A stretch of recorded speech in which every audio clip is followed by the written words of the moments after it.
Hello YouTube, welcome back to my channel. I'm Jalen.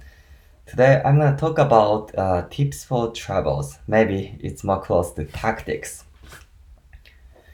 I was getting some questions about like travel to Japan. Please tell me what kind of Japanese I should learn before travel to Japan, kind of stuff. And honestly speaking, yeah, I'll try to summarize those Japanese phrases, but it might be a little bit difficult for you to learn Japanese quickly, just a few weeks before the travel. So I'll more would like to introduce tactics for you to survive travel to Japan and then enjoy the trip in Japan. Let's get started. So the first things is obviously Japanese. So this phrase could be very useful for you when you ask the route way to the place you wanna go. You'd say 〇〇はどこですか ?XYZ はどこですかどこですかどこですか You are asking how can you get XYZ? 何々はどこですか So maybe you can say XYZ shrine はどこですか XYZ station 駅はどこですか駅 means station, right? So this could be very useful, so it's worthy to remember the phrase. And aside from that, let me explain a couple of tactics for you to enjoy travel in Japan. The first one is, I think obviously transit could be very important. And the transit is quite different. Transit in Japan is quite different from the one in other countries. The first of all, Uber is not so popular. There is I'd say no convenient transportation application for you to, for example, book a cab. Of course, there is actually, but the cost of the cab is quite expensive here. So of course, if you are not so much cost sensitive, you can just use cab and taxis and the flight. You can go wherever you go, though the taxi driver still aren't able to understand English, so you have to ask maybe the hotel receptionist to tell the place you want to go to the taxi driver in Japanese. But yeah, if you're not cost sensitive, yeah, obviously you can use cab, and then there are a couple of applications for that. I sometimes use three applications in Japan, and then two of them are internationalized. I mean, you can change the language setting into English, and then one of them is called Japan Taxi. And you can set your credit card, and then you can book a cab, and then so you don't need to talk with driver in Japanese, so it might be very convenient for you. And then other application is actually this is coming from China, I guess. It's called the Didi. This is also internationalized in terms of the language, so you can use this application in English and you can book your cab just like a Japan taxi. However, for the most of the travelers like myself, would be probably very cost sensitive and then don't want to spend so much money for taxi. In that case, I think the train transportation would be the primary way for you to move around inside the city. As the Tokyo is big city, and I'd say, for example, as I was living in Singapore, but Tokyo itself would be probably I don't have the stats right now. I should have searched it, but Tokyo itself would be probably larger than Singapore.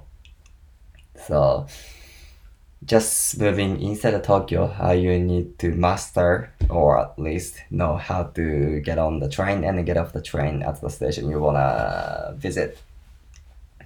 And the train, to use the train, I'd recommend you to get the IC card, which is called Pasmo or Suica in Tokyo.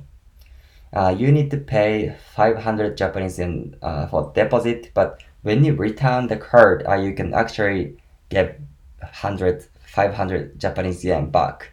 So obviously, some of the countries, for example, Singapore, where I lived, I have to pay like $5 to just to get the card, but you can get the return in Japan when you return the card. Okay, so once you get the Suica and Pasmo, the problem is you cannot use your credit card to charge top up Pasmo Suica. So you need please try to prepare the cash and so that you can top up the Suica Pasmo, and then you can use IC card seamlessly when you use trains, and then you can also use those card for the bus transportation as well. Actually, the Pasmo and Suica are used by many retail shops, so I think you can use a Pasmo and Suica at the convenience store as well. And yeah, sometimes you can use it for the purchase or at the vending machine to get the drinks. Yeah, so it's quite useful when you chose the train transportation in Tokyo. Cool. And regarding the cash, yeah, I think this is also important topic, but Japan is still very behind from cashless society. So some of the retail shops would require you to pay the cash, and then sometimes they don't accept the credit card, especially at the traditional retail shop. Most of them don't accept credit card yet. So yeah, please try to prepare enough cash. And what else? Yeah, where you can withdraw your cash is actually the 7-Eleven has a bank called Seven Bank, and then most of the convenience store also has their bank inside. So please visit there. And if you, I think it has a like global sign of like plus something, so you can use your banks from your countries as far as you activated it for internationalized use, for overseas use. Right.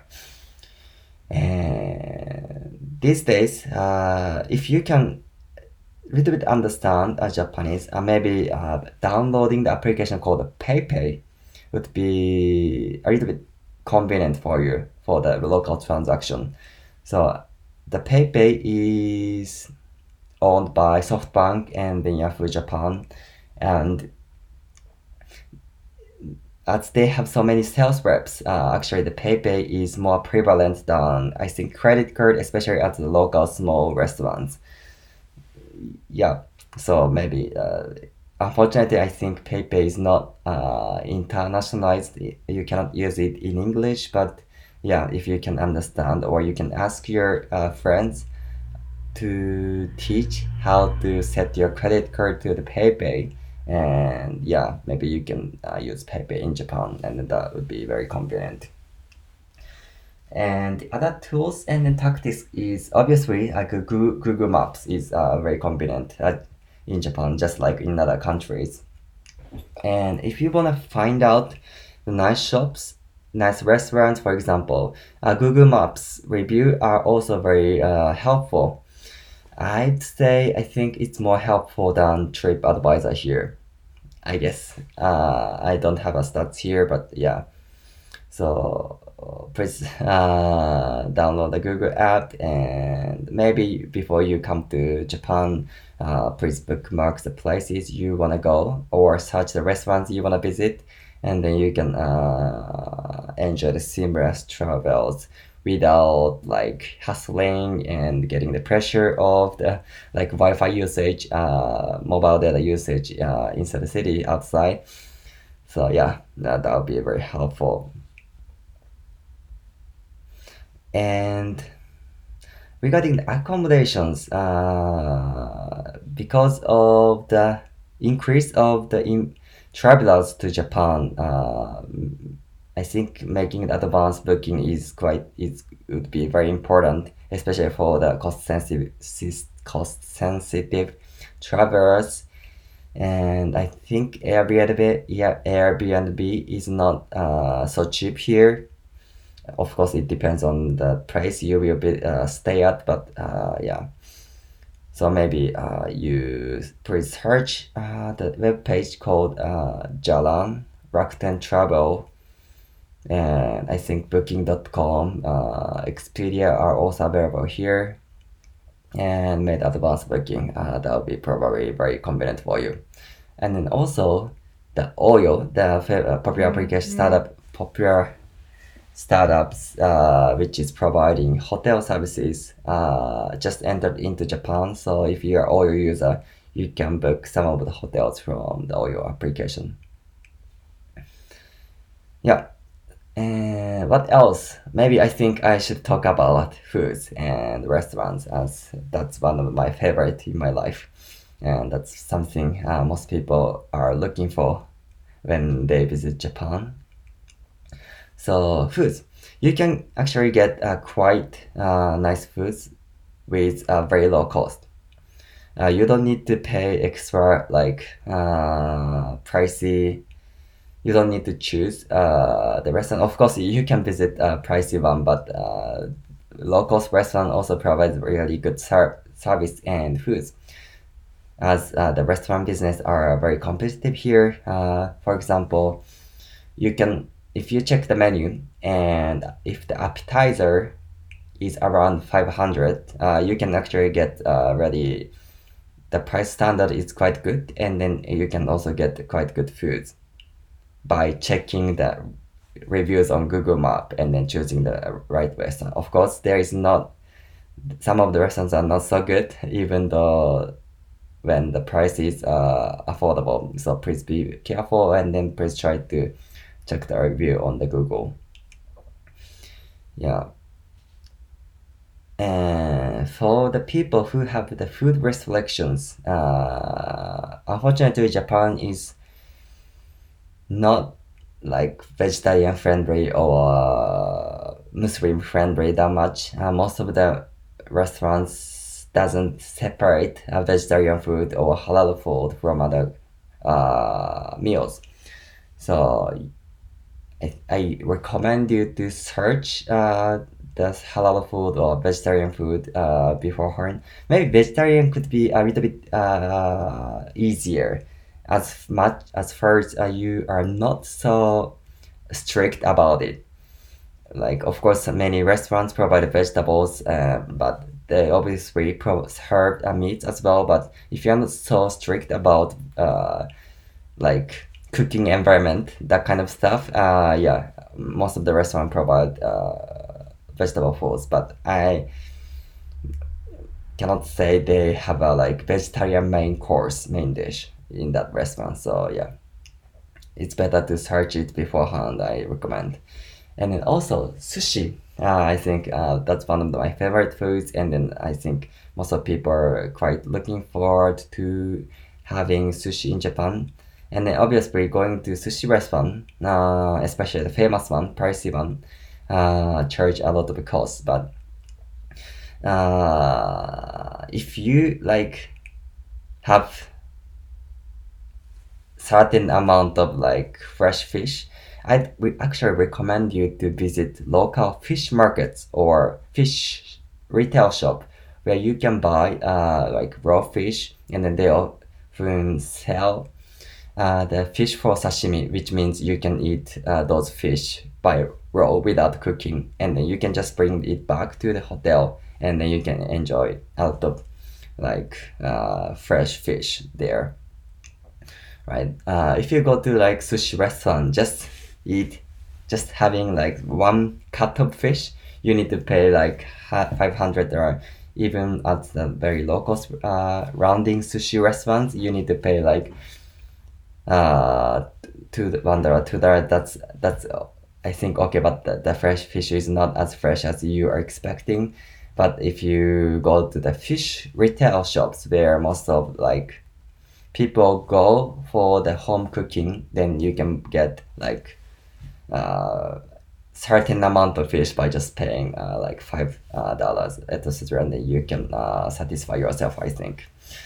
Yeah. So those are the tactics. I hope those would be helpful for your travel. And then please feel free to leave a comment if you need any additional information or if you have a question to me. Cool. And just quick update about myself at last, at the end of this video. But as you would see, I just moved to Japan and it's quite cold. And I don't want to use AC, partly because, of course, I'd like to save money, but more importantly, it makes the air very dry. So it makes me easily get cold here. So I try not to use AC during winter, and wearing a lot of jackets instead of rooms, and then I'm using the heater under my desk. Yeah. So I hope I can give more information about Japan as I'm staying here. And please stay tuned. And then if you like this video, please like it and please subscribe this channel. I'll try to upload more useful video for you guys. Cool. So thank you so much for watching this video and have a nice day and see you again. Bye.